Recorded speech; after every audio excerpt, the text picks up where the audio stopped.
البدع والأهواء، أهل البدع العقائدية وأهل البدع السياسية. نقول بيننا وبينكم السلف، بيننا وبينكم الكتب، كان فيقول البدع بيننا وبينكم. Bismillahirrahmanirrahim. Alhamdulillahilladzi arsala rasulahu bil huda wa dinil haq liyudhhirahu 'alad dini kullihi wa kafaa billahi shahida. Wa ashhadu an la ilaha illallah wahdahu la syarika lah iqraran bihi wa tauhida. Wa ashhadu anna Muhammadan 'abduhu wa rasuluhu sallallahu alaihi wa ala alihi wa sallama tasliman mazida. Amma ba'd, fa ikhwani fillah hafizakumullah jami'an wa ra'akum. Kita lanjutkan pelajaran kita yang selanjutnya, yaitu mengenai tafsir daripada firman Allah Subhanahu wa taala ayat yang ke-120 dari surat Al-Baqarah, yaitu mengenai keadaan orang-orang Yahud dan Nasara. Mereka berambisi dengan hawa nafsunya dan juga bersikeras untuk senantiasa memusuhi kaum muslimin dan berupaya untuk menarik kaum muslimin agar keluar dari agama Islam. Padahal telah jelas bahwasanya agama Islam adalah agama yang sempurna, tidak ada duanya, agama yang menyelamatkan pemeluknya, agama yang penuh dengan rahmah. Namun mereka sangat benci dengan agama Islam tersebut, sebagaimana penjelasan yang Allah Subhanahu wa taala sampaikan di dalam ayat yang ke-120 dari surat Al-Baqarah ini. Qala Allah taala, Allah Subhanahu wa taala berfirman, "Walan tarda 'ankal yahud walan nasara hatta tattabi'a millatahum.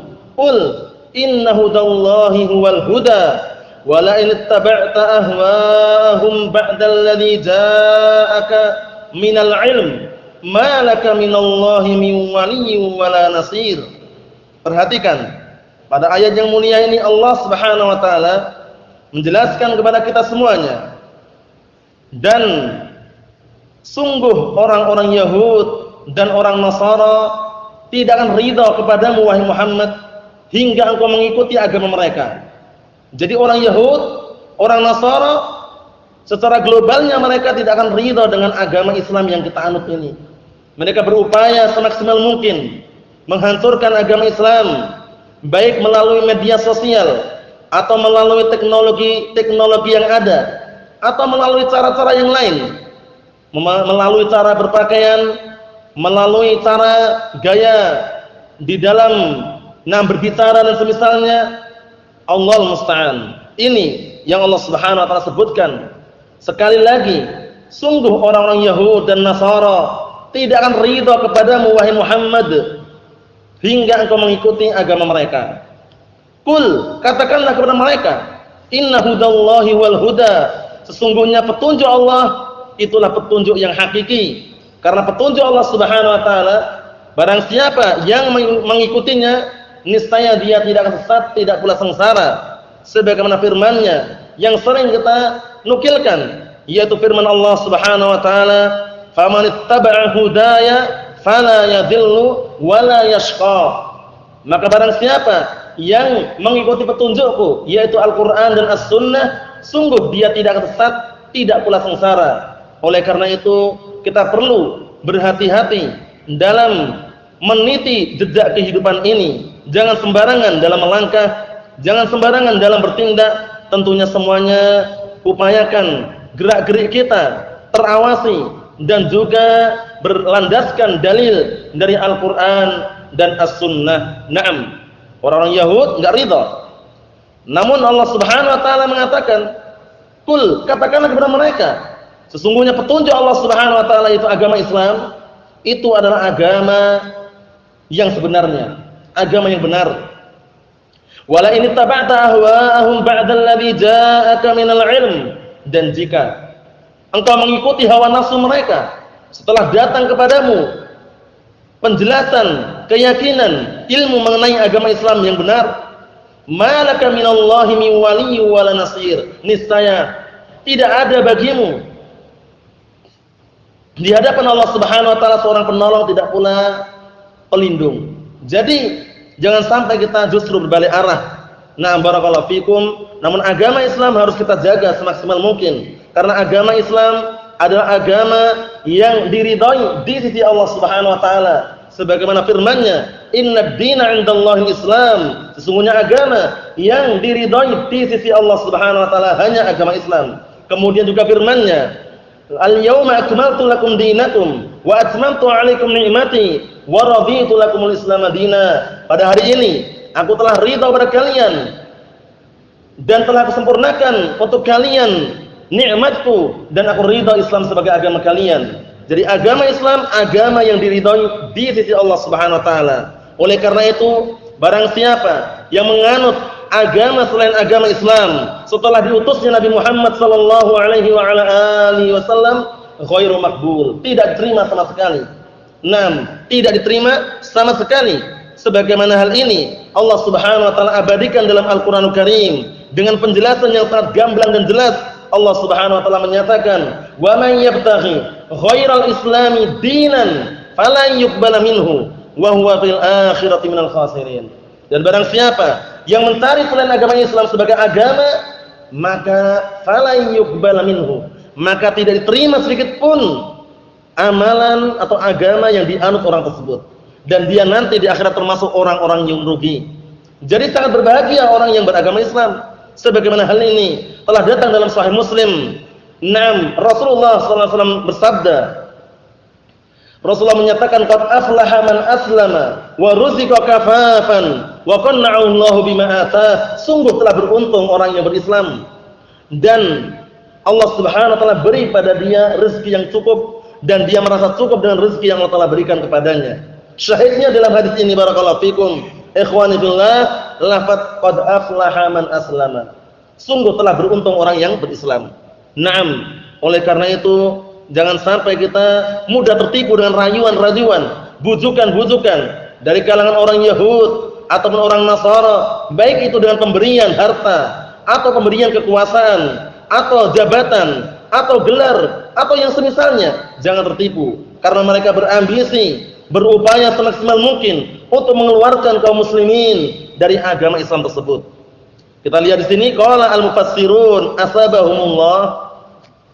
Berkata ahli tafsir, semoga Allah Subhanahu wa taala memberikan pahala kepada mereka, walan tarda anka ayyuhar rasul al-yahud wala nasara.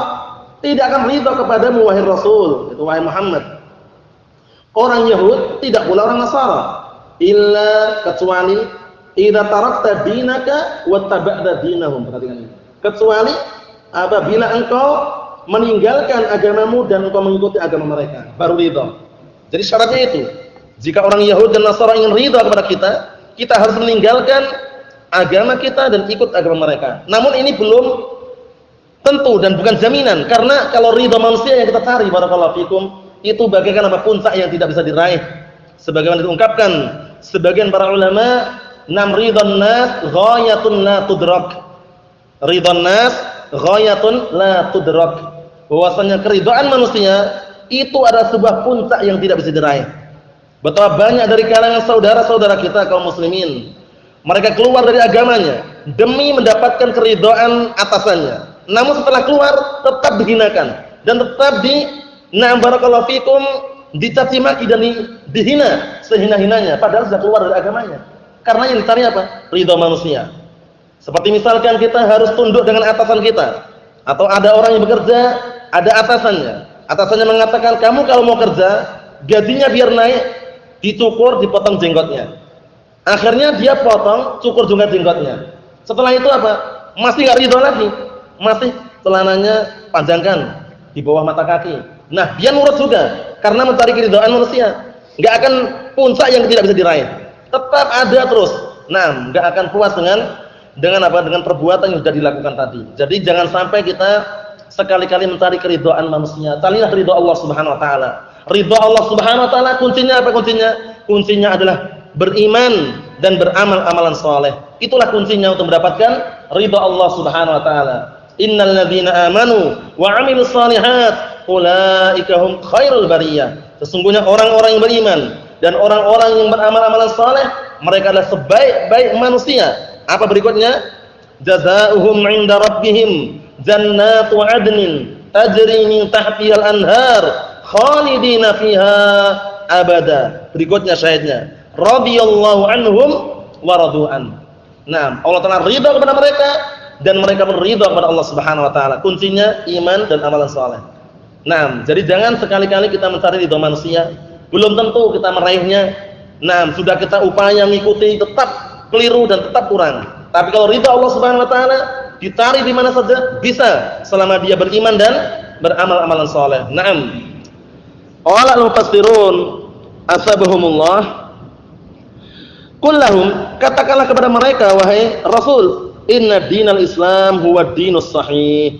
Sesungguhnya agama Islam adalah agama yang benar, agama yang sempurna, tidak perlu penambahan, tidak perlu pengurangan. Oleh karena itu berkata Imam Malik, Imam Darul Hijrah Abu Abdullah, sebagaimana yang dinukilkan oleh Al-Imam Asy-Syatibi dalam kitab beliau Al-I'tisam, Imam Malik mengatakan apa? Man ibtada'a fil islami bid'atan yaraha hasanatan faqad za'ama anna Muhammadan khana risalah. Perhatikan di sini.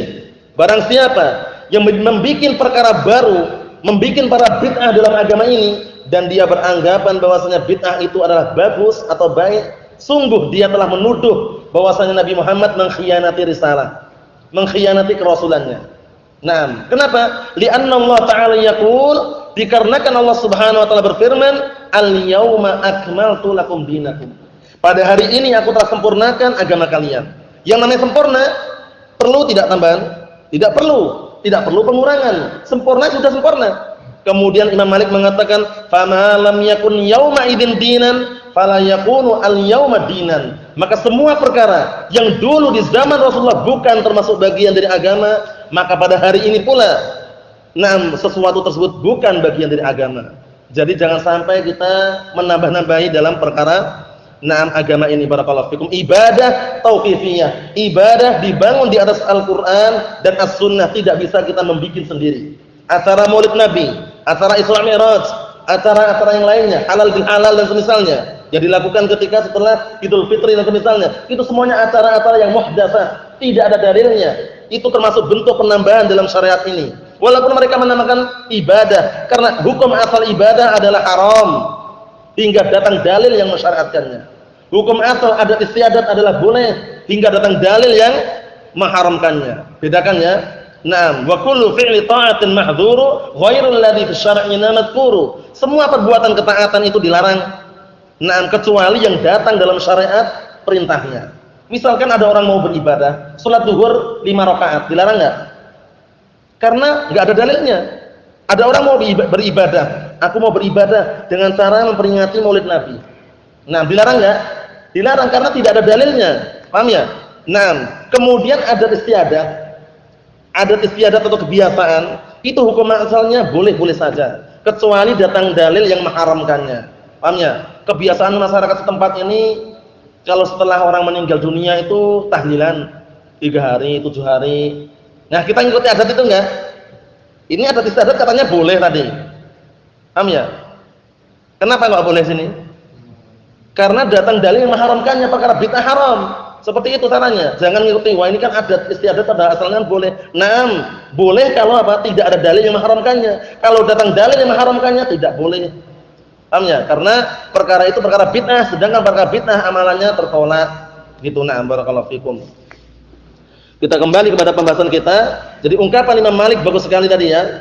Naam, yang membuat perkara baru dalam agama dan dia menganggap ini bagus, ini indah, maka sungguh dia telah menuduh Rasulullah mengkhianati risalah. Allahul musta'an. Kita lihat di sini, wala in ittaba'ta ahwa'a haula'i ba'da alladhi ja'aka minal wahyi ma laka 'indallahi min waliyyin yanfa'uka wala nasirin yansuruka. Dan jika engkau wahai Rasul justru mengikuti hawa nafsu mereka setelah datang kepadamu wahyu, petunjuk kebenaran, maka tidak ada bagimu di sisi Allah Subhanahu wa taala seorang pelindung yang memberikan manfaat kepadamu, tidak pula penolong yang menolongmu. Karena penolong yang hakiki siapa? Allah Subhanahu wa taala. kalau seorang hamba sudah dihinakan oleh Allah Subhanahu wa taala, enggak ada seorang pun yang bisa menolong hamba tersebut. Nah, kecuali Allah Subhanahu wa taala. Iyang surukumullahu fala ghaliba lakum wa iyakhdhulkum faman dzalladzi yansurukum min ba'dih. Jika Allah Subhanahu wa taala menolongmu, maka tidak ada seorang pun yang bisa mengalahkanmu. Namun jika Allah Subhanahu wa taala telah menghinakanmu, maka siapa lagi yang akan bisa menolong kecuali Allah Subhanahu wa taala? Enggak ada. Wa man nasru illa min indillah, dan tidaklah ada pertolongan kecuali datangnya dari sisi Allah Subhanahu wa taala. Nah, ini Allah Subhanahu wa taala memberikan ultimatum, peringatan kepada Rasulullah, jika engkau wahai Rasul mengikuti hawa nafsu mereka, kebanyakan mayoritas manusia, baik dari kalangan Yahud dan Nasara atau yang semisalnya, setelah datang kepadamu wahyu, maka tidak ada bagimu penolong, tidak pula pelindung di sisi Allah Subhanahu wa taala. Karena barakallahu fikum hafizakumullah, jangan sampai kita tertipu dengan ungkapan sebagian manusia, kita mengikuti kebanyakan manusia, kebanyakan masyarakat melakukan seperti ini, kebanyakan di kampung ini melakukan seperti ini. Jangan. Kalau kebanyakan itu benar tidak masalah. Namun yang jadi permasalahan kebanyakan tersebut adalah kesesatan. Dan jika kalau kita mengikuti langkah-langkah jejak-jejak mereka yang sesat, kita juga akan sesat. Oleh karena itu Allah Subhanahu wa taala memberikan apa? Ultimatum, peringatan. Wa in tuti aktsara man fil ardi yudilluka an sabilillah. Kata Allah Subhanahu wa taala, jika engkau mentaati kebanyakan mayoritas orang di muka bumi ini, niscaya justru mereka menyesatkan dirimu dari jalan Allah Subhanahu wa taala. Kenapa? Karena kebanyakan manusia itu mengikuti hawa nafsu, mengikuti akal-akal mereka, sehingga kalau kita mengikuti hawa nafsu, mengikuti akal-akal mereka, justru kita akan sesat. Oleh karena itu ikuti dalil Al-Qur'an dan As-Sunnah. Wa man faraqad dalil dhalla 'an sawa'is sabil. Dan barang siapa yang memisahkan diri dari dalil, sungguh dia telah tersesat dari jalan yang lurus. Naam. Wa hadzal khitab wa in kana khassan bin Nabi sallallahu alaihi wasallam, walaupun pembicaraan ini khusus untuk Nabi Muhammad sallallahu alaihi wasallam, fahuwa muwajjahun ilal ummah 'ammatan. Maka pada asalnya ini juga diarahkan, ditujukan kepada seluruh umat secara keumuman. Jadi maksudnya bagaimana? Maksudnya orang Yahudi dan Nasara itu tidak akan ridha berkalian semuanya hingga kalian mengikuti agama mereka. Paham ya? Lafaznya ini kan khusus untuk Rasulullah, tapi maknanya penerapannya umum untuk semua manusia. Jadi kalau orang Yahudi dan Nasara itu melihat orang muslimin, melihat orang beragama Islam itu enggak ridha, pengennya bagaimana kaum muslimin murtad dari Islam tersebut, kembali dan mengikuti agama mereka. Itu. Nah, oleh karena itu ancamannya juga umum ancamannya. Jika kamu mengikuti agama mereka, setelah datang kepada petunjuk dan hidayah serta kebenaran, maka kamu tidak akan memiliki seorang penolong, tidak pula pelindung di sisi Allah Subhanahu wa taala. Seperti itu. Allahul musta'an. Naam. Ikhwani fillah, hafizakumullah jami'an wa ra'akum. Insyaallah taala yang berikutnya yaitu firman Allah Subhanahu wa taala ayat yang ke-121, kita akhirkan dan kita lanjutkan pada pertemuan yang selanjutnya biidznillah subhanahu wa taala. Nasrullah azza wa jalla bimannihi wa karamih an yusabbitana 'alal kitabi was sunnah hatta nalqah innahu waliyyu dzalik wal qadiru alaihi. Subhanakallahumma wa bihamdik asyhadu an la ilaha illa anta astaghfiruka wa atubu ilaik walhamdulillahi rabbil alamin.